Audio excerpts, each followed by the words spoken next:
ভিডিঅ'টো চাই আপোনালোকে গমেই পাইছে ঢোল আৰু বিয়া নামৰে আজি আমাৰ গাঁৱত এখন বিয়া হৈছে। আজিকালি বিয়াখনৰ দৰাৰ নাম হৈছে দিবাকৰ দাস আৰু আমি দিবাকৰ দা বুলি মাতো। কটাৰী নহয় দেই, চাই থাকক।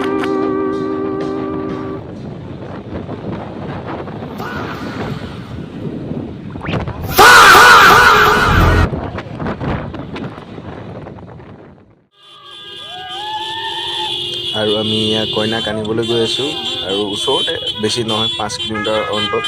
আৰু বাইক প্ৰায় গাড়ী নাই, সৰু সুৰা গাড়ী আৰু বাইক লৈ গ'লোঁ, কিছুমান চাইকেল লৈ গ'ল, কিছুমান ৰিক্সা লৈ গ'ল। আমি খোজকাঢ়ি গৈছোঁ দেই, আমি আগে ভাগে গৈ দৰা ঘৰ।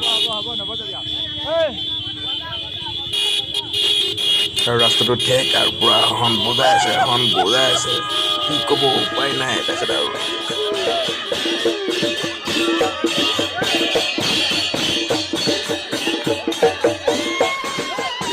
তাৰপিছত অকণ ফূৰ্তি কৰিলোঁ, মই লগৰ ল'ৰাখিনিৰ সৈতে মই কেমেৰা মাৰিলোঁ, মই ফূৰ্তি কৰি আছোঁ, হাঁহি আছোঁ, নাচি আছোঁ আৰু থাকিব নোৱাৰি। লাষ্টত অকণমান ৰভাৰ ওচৰত নিয়ম কানুন কৰি আছে, সেইটো কাৰণে আমি বহুত ফূৰ্তি।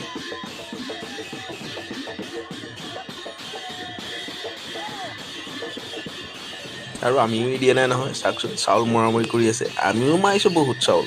মই আকৌ এই ছোৱালীজনীক মাৰিছোঁ কিন্তু দেই চাউল। তাৰ মাজতে এওঁলোকে নাচিছে, মই গৈ মোক একে ভাগে পাতিলে, কৈছে খাই লওঁ খাই আৰু মই বাই ৰাতি আৰু বেছি টাইম এওঁলোকে মই থাকিব নোৱাৰোঁ, ধন্যবাদ। আৰু আজিলৈ ভিডিঅ'টো ইমানেই, বাকী আপোনালোকে চাই উপভোগ কৰক। ফূৰ্তি মানে এনেকুৱা ফূৰ্তি কৰিছোঁ লাষ্ট টাইম গৈ, দেখিছেনে? আৰু এই ঢুলীজন দেখিছে, তেখেতৰ নাম জিতেন। হুদুম ঢুলীয়াৰ পুতেক নাম হ'ল জিতেন আৰু বিখ্যাত আছিলে কিন্তু দেই। লাষ্টত দৰাই মাতিছে কইনাক আৰু তেনেকুৱাতে ভাত খাই আমি ঘৰা ঘৰি।